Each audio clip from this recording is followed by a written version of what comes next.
Kakabagot naman. Ay, pre! May challenge ako sa'yo. Ano na naman yun? Ay, wag na nga pala. Pang tunay na lalaki nga lang pala yung mga challenge ko. Wag na lang. Bakla ka nga pala. Wag na lang. Kulit naman sabing walang bakla dito, tol. Ay, we? Sige nga. Duraan mo nga yung hawakan dun sa hagdan. Dali. Ha? Yan. Ang dali-dali lang yan. Minsan hirapan mo naman, ha? Minsan. Dali-dali. Ita mo, ha? Wait lang, ha?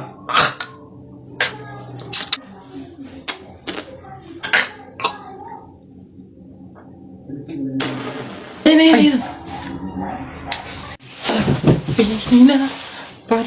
Yak. Gagi, ano to? Alaway! Kanini ba? Nice one down. Tingnan natin yung iba. Ay! Gagi, si Sir nahawakan. Shucks, Gagi. Takaw! Patay ka na naman.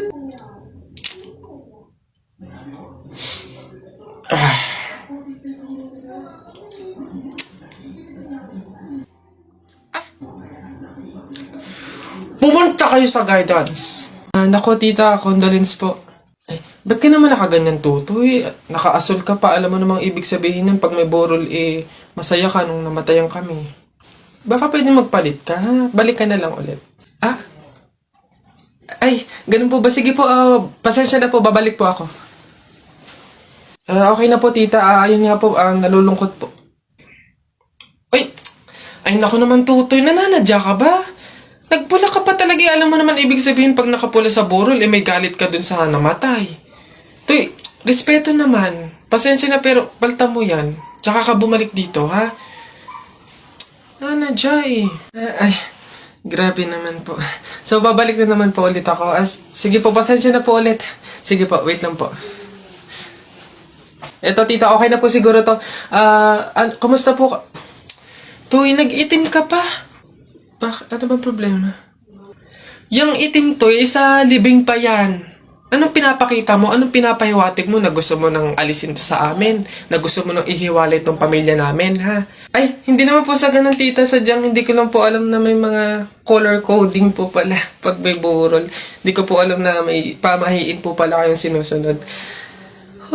Sige po, balik na lang po ulit ako. Sure na po, totoo na po. Sige po. Ayan. Pagod. Okay na po, tita. Yung grabe condolence po, nakikiramay po ako. Sobrang nalulungkot po talaga ako. Saan po ba dito yung tayaan? Ay, doon po sa dulo. Sige po. Salamat po.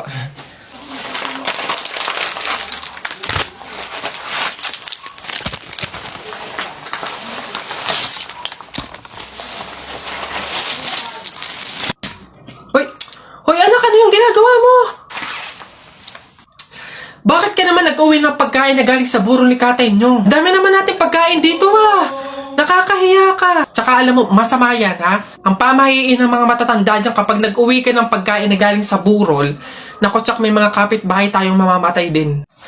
Yun nga, mama, Kaya nga, ginawa ko yun. Kaya kumuha ko ng mga pagkain doon sa burol at dinala dito sa bahay natin para mamatay na yung mga kapitbahay natin. Lalo na yan si Aling Marites. Alam mo ba, ma? Sabi, narinig ko, hindi ka na daw virgin. Anong sabi? Hindi na ako virgin?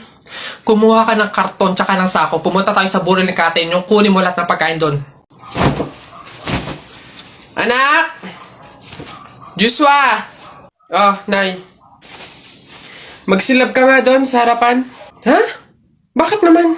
Di ba't kakalibing lang ng lolo mo? Pamahiin yon. Kailangan magsiga para makapunta agad sa langit yung lolo mo. Ganun ba? Sige. Mga pamahiin na yan. Wala naman akong Nay! Wala akong masigang kahit anong basura dito. Ano ba yan? Bilisan mo, Joshua. Napakasimpleng bagay, hindi mo magawa, ha? Kahit ano, sigaan mo. Bilisan mo. Kahit ano. Kahit ano, Bilis. Ba't natakbo? Nako, Aling Lourdes! Yung anak niyo po, sinunog yung bayan. Diyos ko po. Ala! Tinamaan kang magaling na bata ka. Ba't sila nagtatakbo ba?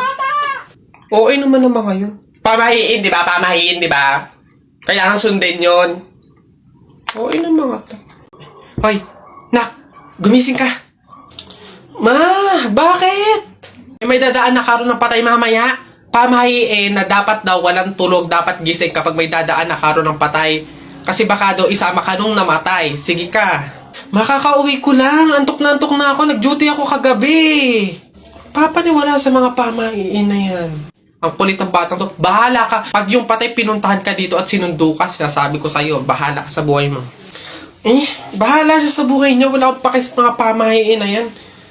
Papaniwala sa mga ganyan.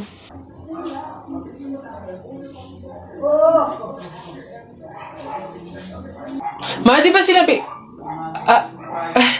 Sino ka? Ikaw yung patay dun sa kabilang kanto? Ay, ikaw yung karo ng patay na dumaan kanina. Gising ako nun. Oo, nung dumaan ka kanina. Joke lang yung kanina kung narinig mo. Joke lang yun. Gising ako nun. Ayoko! Joke lang yun! Ayoko! Gusto ko mabuhay, wag. Pre, patay ako. Oh, bakit? Bagsak ako sa lahat ng exam. As in, lahat ng subject ka, bagsak ako. Paano nangyari yun? Ginawa mo ba yung sinabi kong pamahiin sa'yo na kapag may exam, maglagay ka ng libro sa ilalim ng unan bago matulog? Yun nga ginawa ko naman yung sinabi mong pamahiin Kaso, ewan ko ba't hindi gumana? O, yun naman pala Nakalimutan mo pa rin yung review mo? Ha? Ay, kailangan ba mag-review? Ay, nako naman.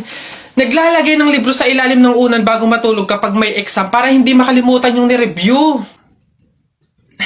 Kaya pala hindi gumana. Akala ko maglalagay ng libro sa ilalim ng unan bago matulog para para magkasagot yung exam. Yung pala kailangan mag-review. Ay, Bona ka. Ano ba to? Nay! Oh, ano yan?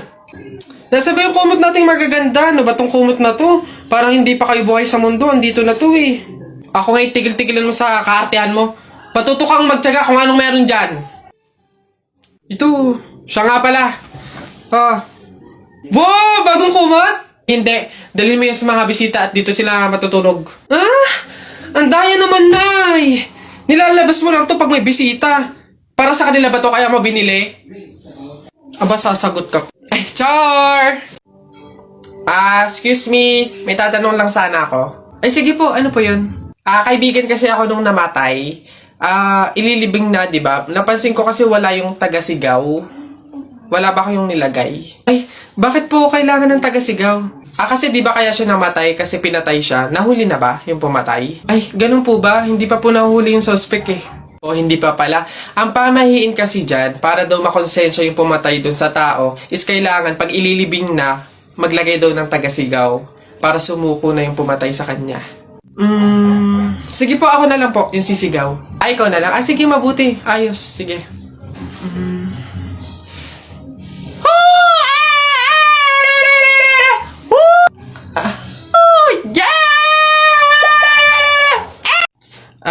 Iha, ikaw ba yung asawa nung namatay?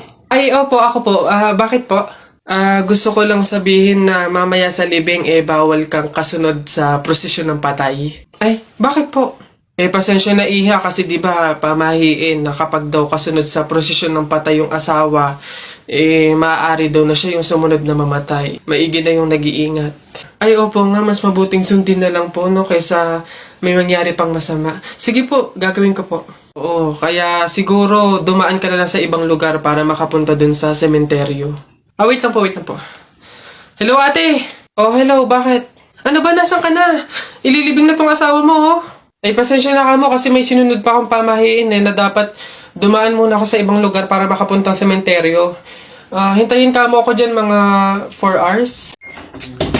Guys, mag-comment nga kayo ng mga alam nyong pamahiin tapos babasahin ko isa-isa. Gagawin kong content.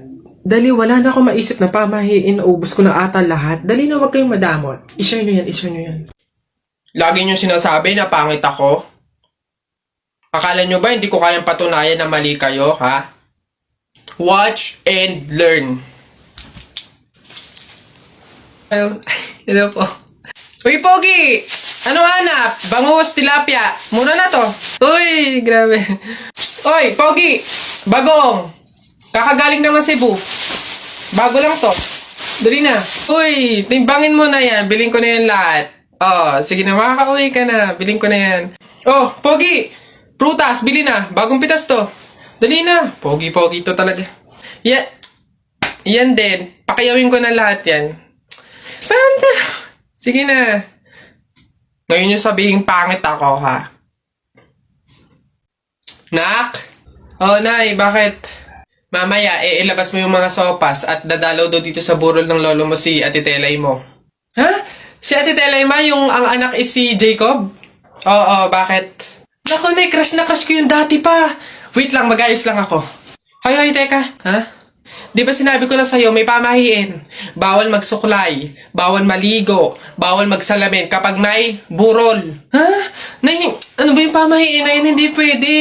Nakakaya naman pag nakita ni Jacob na ganito itsura ko. Ikaw tumigil-tigil dyan sa kakirahan mo. Sumunod ka. Nice. Hey, Mare, naku, condolence. Hey, Mare, buti, nakadalaw ka dito. Ito nga pala anak ko si Jacob. Hello po, tita. May condolences po. Ay, nako, sige. Pasok kayo. Kumain kayo dun. May sopas dun. Ang hirap naman pag walang salamin. Ano itsura na ito?